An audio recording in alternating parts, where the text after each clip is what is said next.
Algunos de ustedes me digan quién es Dios. ¿Me puedo separar del micrófono? Joel. Sí, no, tampoco. Ah, bueno. Tengo que estar aquí fijo. Ah, lo puedo quitar, ¿verdad? Sí, y me puedo mover, ¿verdad que sí, Joel? Bien, ok. ¿Quién de ustedes me dice quién es Dios? ¿Quién me dice quién es Dios? ¿Cuál de ustedes me dice quién es Dios? Dios es el Hijo, ¿ok? El creador del universo. Perfecto. Ahora sí, este también. Excelente.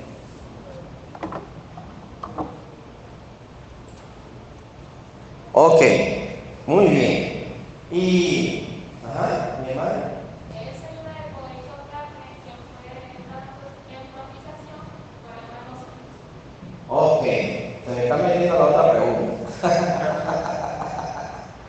Ok, ¿quién es Cristo entonces? ¿Quién es Cristo? Pero antes de pasar quién es Cristo,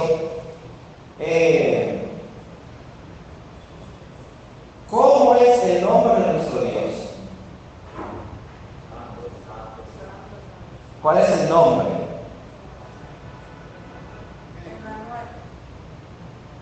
También,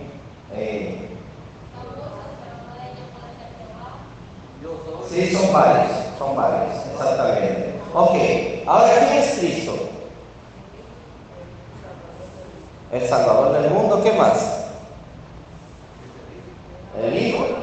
¿De quién? ¿De Cristo? No, el Hijo de Dios sí. Bueno, pues, ajá. ¿Cómo es? El medio de justificación, ok. Bueno, hermanos, entonces, perfecto, perfecto. Precisamente el tema que vamos a tratar, que me han sugerido, es que Jesús es Dios. Qué bueno que ya ustedes han estado escuchando, han estado estudiando, según escuché a Gabriel en la intervención, en los avisos, que Jesús es Dios. Bueno, me voy a quedar fijo aquí. Hola. Ok, perfecto. Gracias, Avi, por ayudarme.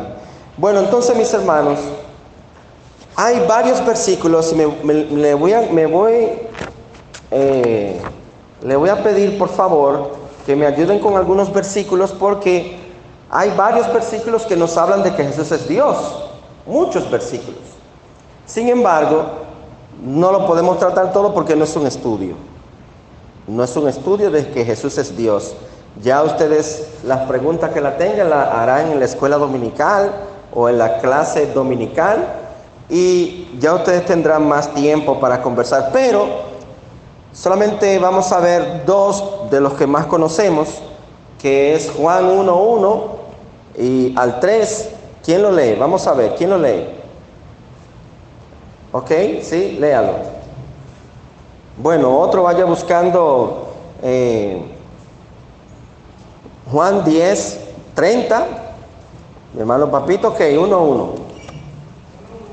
Sí, y el 3, hasta el 3.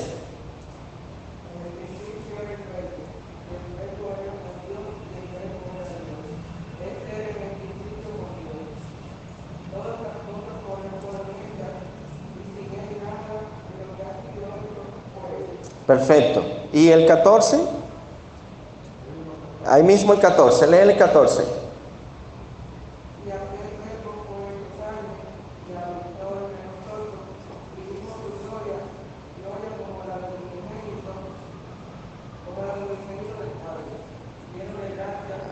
Amén. ¿Y el 10:30? ¿Quién lo tiene? Ok. Exactamente, ese está fácil, ¿verdad? Y el último, vamos a ver a Colosenses 1. No, vamos a ver a Hebreos 1:3. Hebreos 1:3. Tengo más, pero por asunto de tiempo, porque ustedes miren bien el tiempo, eso está muy bien. 1:3. El cual, siendo el resplandor de su gloria y la imagen imagen misma de su sustancia, y que sustenta todas las cosas con la palabra de su poder, habiendo efectuado la purificación de nuestros pecados por medio de sí mismo, se sentó a la diestra de la majestad en las alturas. Amén. Y así hay más versículos, Colosenses 1, 15 al 18, Juan 5, 18, 10, 33, 14, 9, entre otros más. Pero no podemos abarcarlo todo, solamente nos vamos a circunscribir en donde tuvimos la lectura devocional para que podamos sacar el mejor provecho de un texto. Y así podemos, ¿verdad? Ya usted tiene tiempo de consultar en su casa. Así que mis hermanos,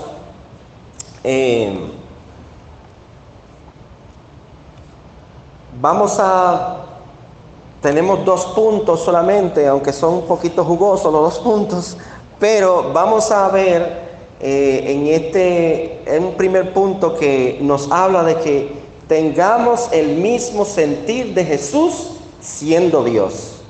Es importante que no solamente que tengamos el mismo sentir de Jesús, es que tengamos el mismo sentido o sentir de Jesús siendo Dios, porque ahí es que realmente tiene sentido.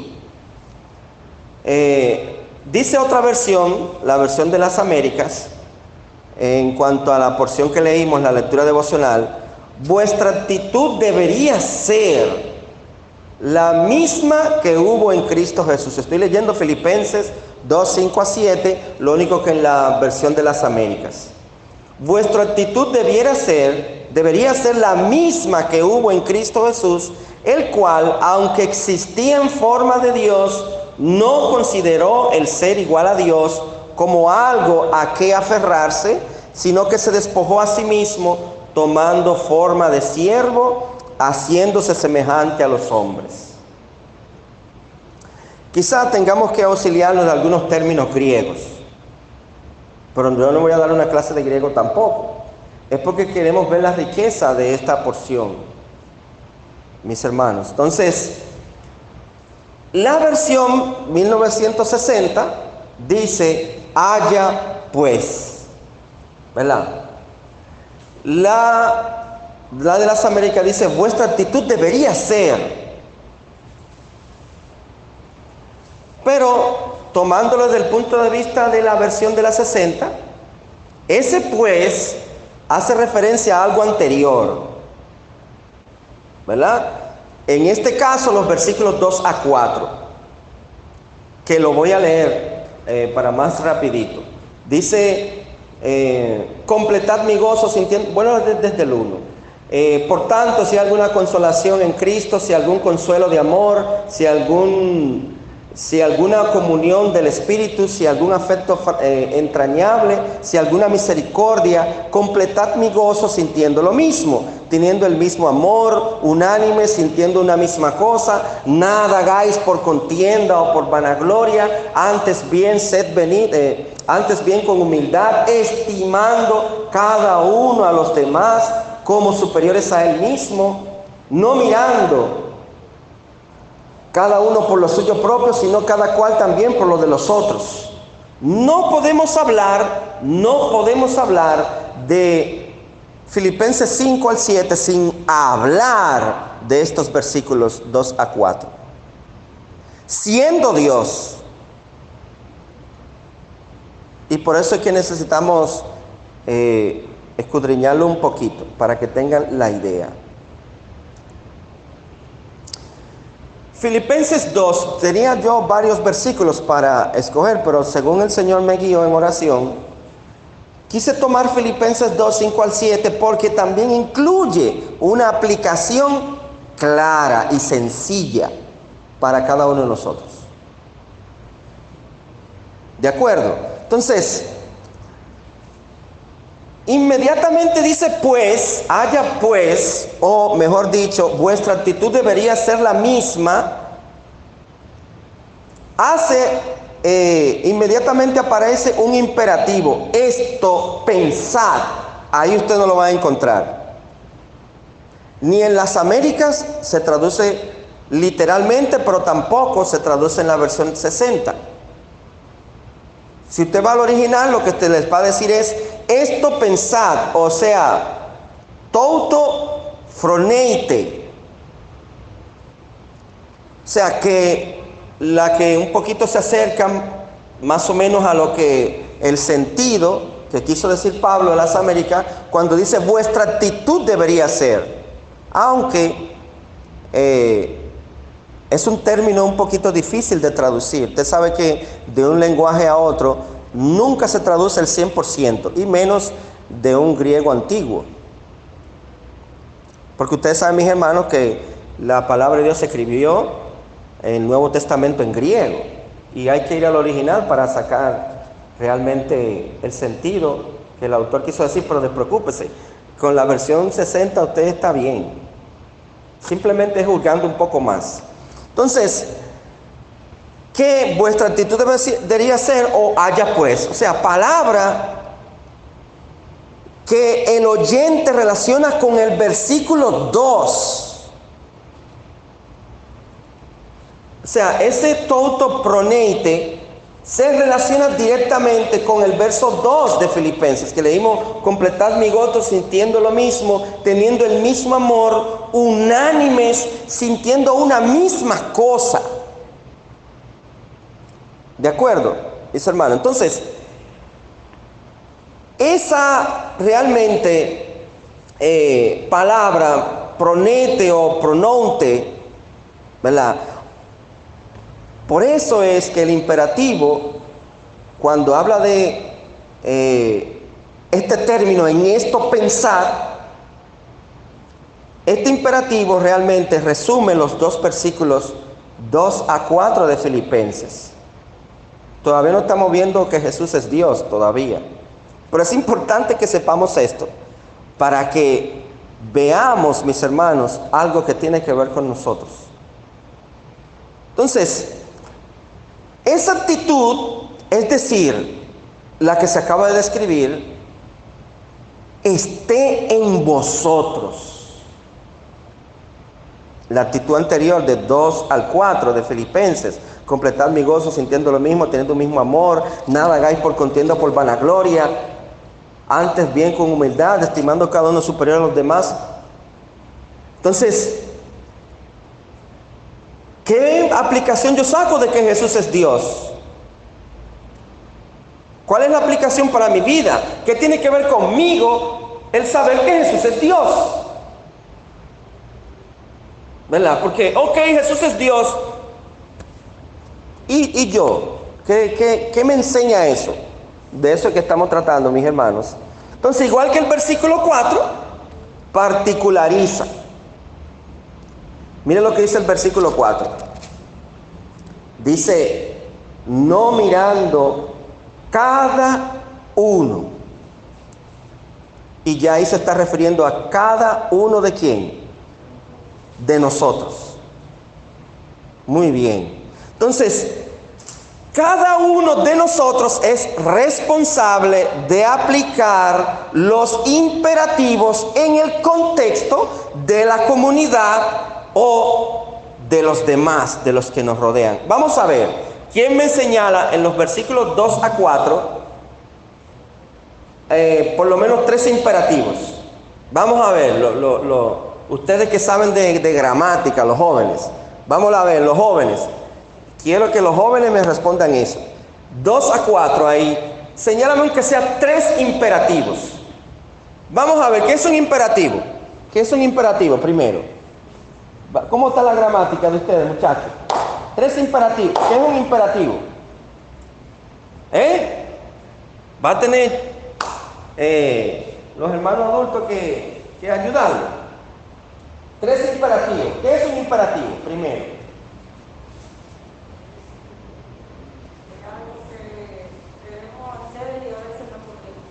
Ok. Vamos a ver. Un imperativo.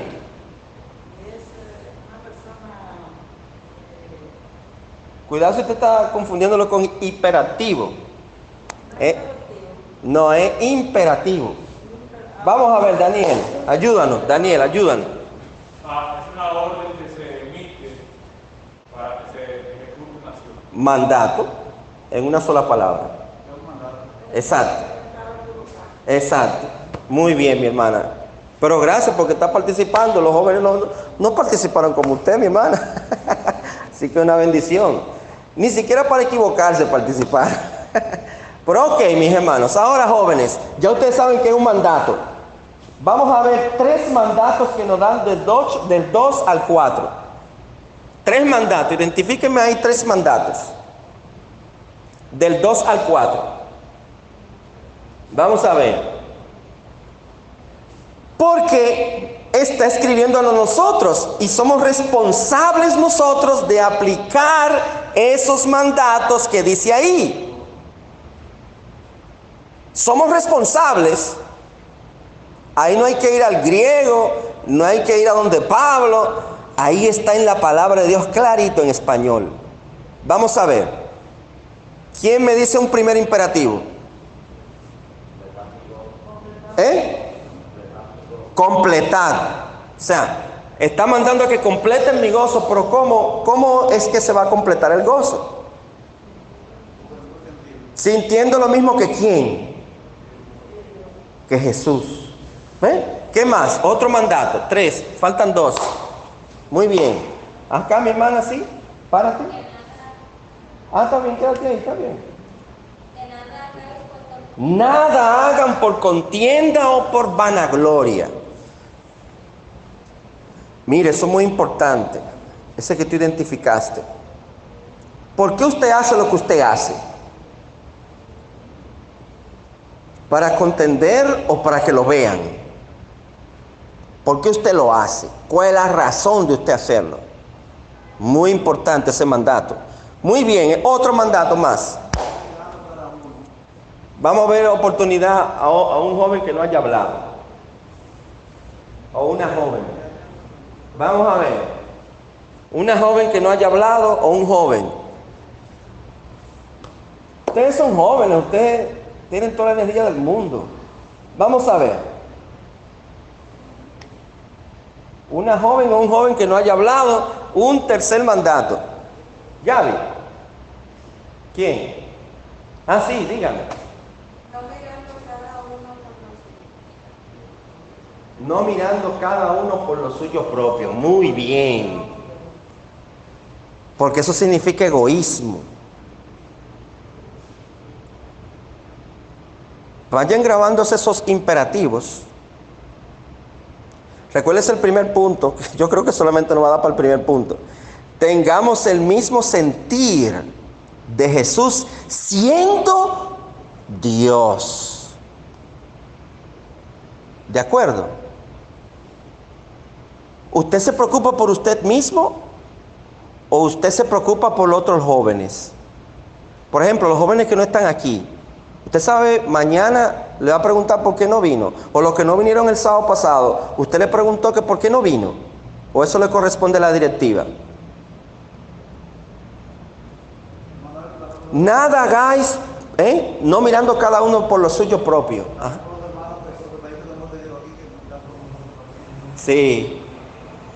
Ok. Sí.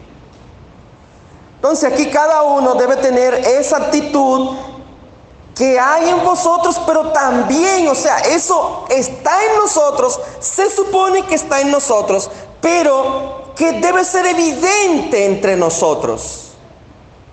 O sea, eso está en ti, ya eso está en ti. Ahora, tiene que haber una evidencia. Seamos más dados a aportar que a criticar. Seamos más de la solución que del problema. Seguimos, mis hermanos. Entonces, por tanto, dentro de tu comunidad, dentro de donde nosotros vivimos, debemos de aprender a desarrollar actitudes de generosidad y humildad, considerando las necesidades de los demás como prioritarias, como lo dijo mi hermanita. La necesidad de los demás debe ser una prioridad para mí. Debiera ser. Usted se ha enfocado en la necesidad que hay entre los jóvenes. ¿Qué necesidad hay entre los jóvenes? ¿Qué necesidad? ¿Usted ha identificado las necesidades? ¿Qué necesidad tiene un joven en particular, una joven? ¿Cuál es la necesidad de cada uno de ellos? Entonces, eso debería estar en primer lugar que mi necesidad. Oiga eso.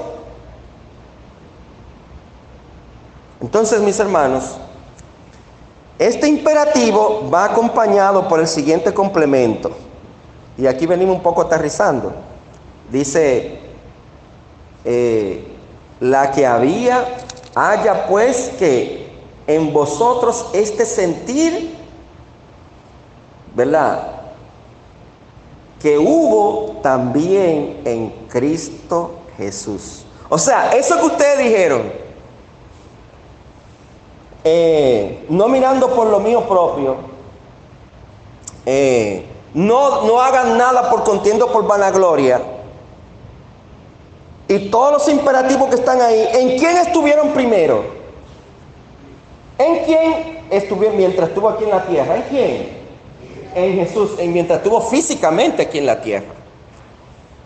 Entonces, el antecedente de la cual, o el cual también, es esto o esta. Por eso es que aparece en el original esto, pensar. Entonces, y señala el contenido de los versículos 2 a 4, refiriéndose a la actitud de que se hablaba en los versículos 3 a 4, es precisamente la que también habían visto en Jesús. Jesús tenía eso. Él también se señala esto en Cristo Jesús, o sea, el comportamiento acorde. Lo que nos está diciendo, en otras palabras, la palabra de Dios, es que mi comportamiento debe ser acorde con el comportamiento que hubo en Cristo Jesús. Versículo 6. El cual, ¿quién es ese? ¿Quién es ese, el cual? Cristo. No me pierdan el hilo, despierten. El cual dice, siendo en forma de Dios, no estimó el ser igual a Dios como cosa a que aferrarse. O sea, ese pronombre relativo, el cual, Pablo pasa del imperativo anterior directamente a la narración sobre Cristo. Y comenzando con la preexistencia de Cristo, retrata dos formas de pensar, dos actitudes, que es lo que decíamos ahorita. Una es egoísta y otra es que generosa. Por tanto, les recuerda a los filipenses que todo lo que Cristo hizo al traerle la salvación fue justo lo opuesto al egoísmo, que ha censurado ya en el versículo 3. Mírenlo cómo lo censura, ya lo leímos, pero para que se nos quede grabado. Nada hagáis por contienda o por vanagloria. O sea, Cristo nunca hizo nada por contienda o por vanagloria. Antes bien, sed benignos, antes bien con humildad, estimando cada uno de los demás como superiores a él mismo. Entonces, mis hermanos,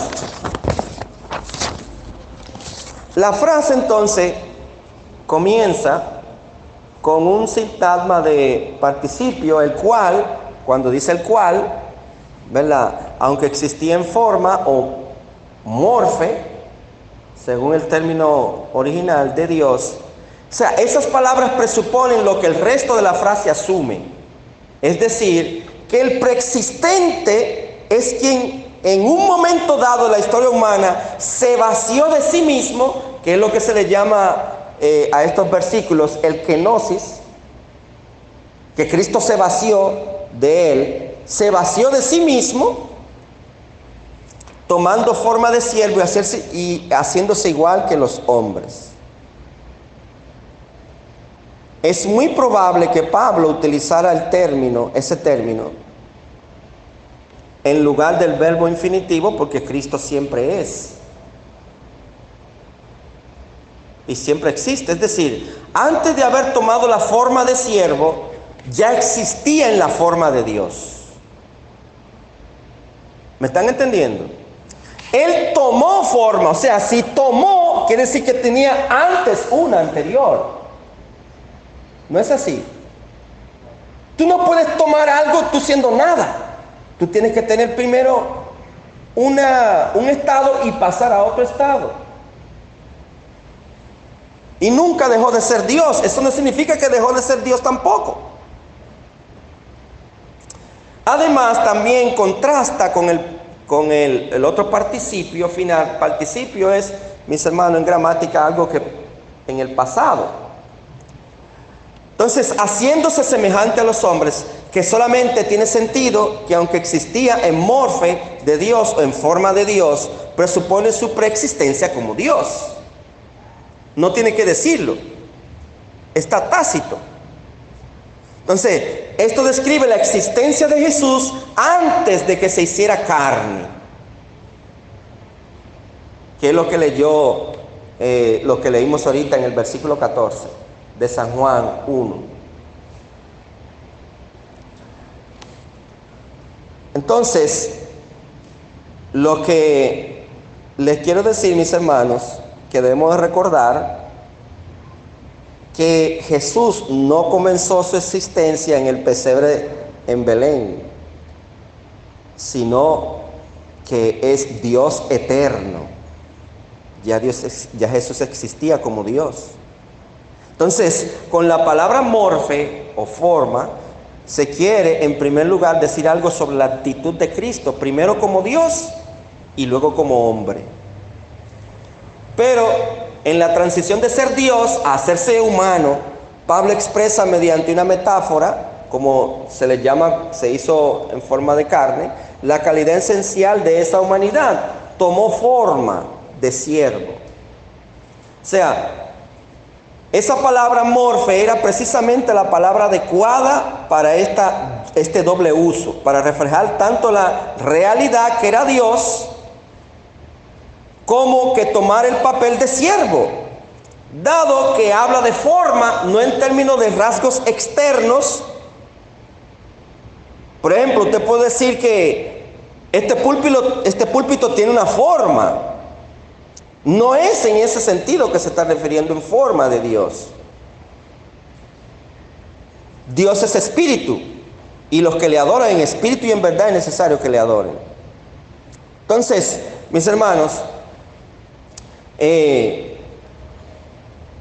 no es en ese sentido, sino hablando de las características y cualidades esenciales. Por tanto, significa aquello que verdaderamente caracteriza una realidad dada. O sea, no podemos decir, por ejemplo, como decimos de un papá a un hijo, mira, tiene la forma del cuerpo de su papá. Ese muchacho se parece igual que la forma de su papá en el cuerpo. No, en Jesús no sucede eso, porque Dios no tiene cuerpo. Entonces, hay un escritor que le llaman West que explica que la antigua palabra griega traducida en forma es muy difícil de traducir, como yo dije anteriormente. Es difícil. Cuando utilizamos la palabra forma pensamos en una figura de algo, pero la antigua palabra griega no tenía en mente esa idea. Cuando Pablo la escribió, él no estaba pensando en una forma.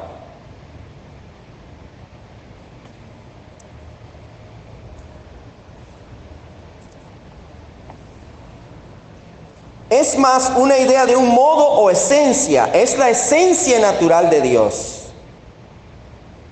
sin implicar una forma física o imagen. Así, la palabra griega de forma se refiere a la expresión externa, la cual una persona da de su naturaleza más íntima. O sea, Jesús es la misma naturaleza que Dios. Entonces, los primeros seguidores de Cristo habían llegado a creer, basándose por supuesto en su resurrección y ascensión, que aquel que habían conocido como verdaderamente humano había tenido una existencia anterior en forma de Dios, lo cual no significa que fuera como Dios sin serlo realmente, sino que tenía las características esenciales de Dios.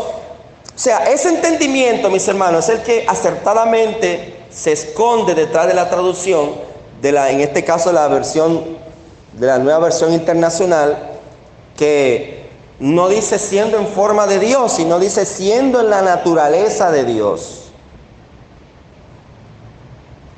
según la propia naturaleza de Dios. Entonces, mis hermanos, Pablo empieza diciendo, siendo en forma de Dios, el cual siendo en forma de Dios, entonces, a lo que añade, no consideró, y viene otra palabra del original que se llama arpagmon, al ser igual a Dios. O sea, ese término arpagmon significa el ser igual a Dios. O sea, por tanto, Cristo no consideró como era igual a Dios, como Jesús era Dios, o es Dios, pero estoy hablando en términos de cuando estuvo físicamente aquí. Eso significaba que iba a tomar o a ser egoísta. O sea, yo soy hijo de Dios. ¿Cómo es que yo voy a tener a alguien superior a mí mismo? ¿Cómo es que yo no necesito realmente, yo no necesito rebajarme a la altura de los hombres, porque yo soy Dios? ¿Cómo yo voy a tomar forma de siervo si yo soy Dios? Y es por eso que le digo, mis hermanos, que aquí que cobra un poco de sentido, por eso quería comenzar con eso. Jesús era Dios y tomó forma de siervo. Nosotros ninguno somos Dios y parecemos muchas veces como si fuéramos Dios. No queremos rebajarnos, no queremos humillarnos, no queremos servir. ¿Me están entendiendo, mis hermanos? Jesús era Dios y se humilló, se hizo siervo. Y nosotros, siendo humanos, no queremos servir.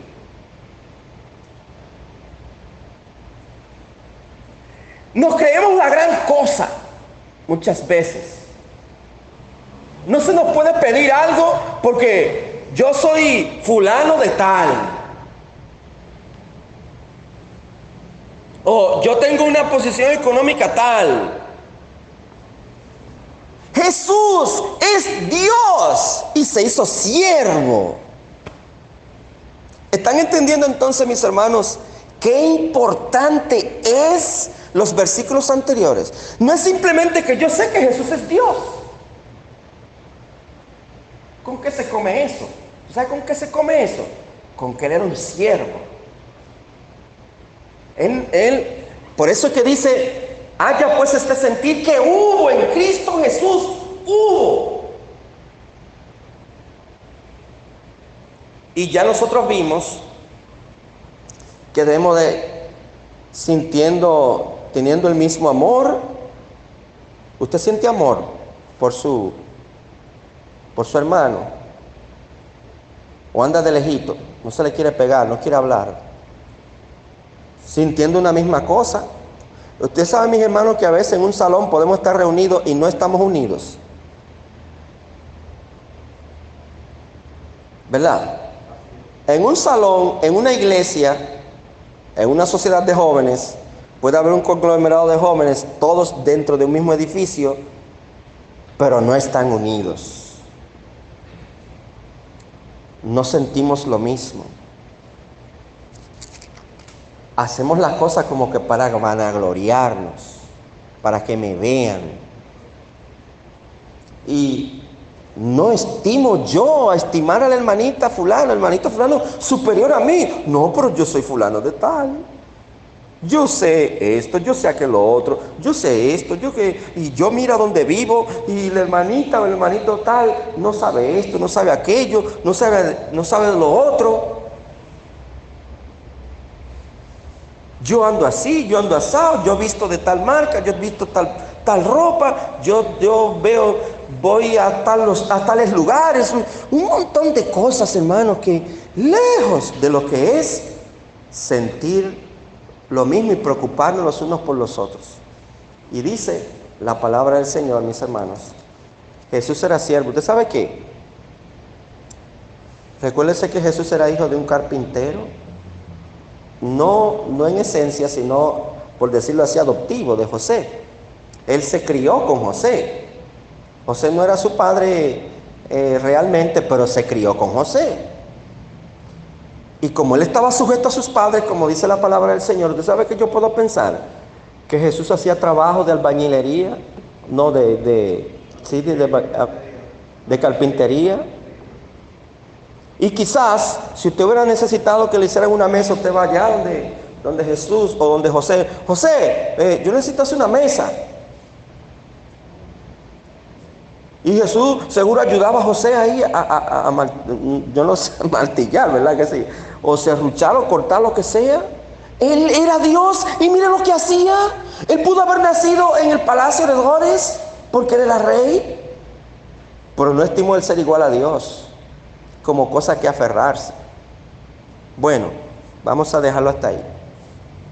Así que oremos. Señor, gracias te damos por tu palabra. Oh Señor, cuánto tenemos que aprender de la actitud de Cristo.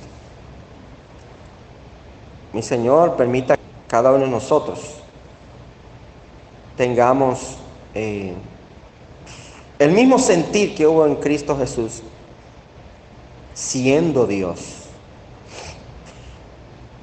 Para que así, Señor, pueda haber una real transformación en nuestras vidas y por ende en la sociedad de jóvenes, pero también en la iglesia, en nuestra comunidad y donde quiera que nos movamos.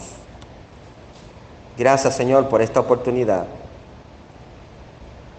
que me has dado. En el nombre de Jesús te lo pedimos con gracias. Amén. Dios les bendiga, mis hermanos.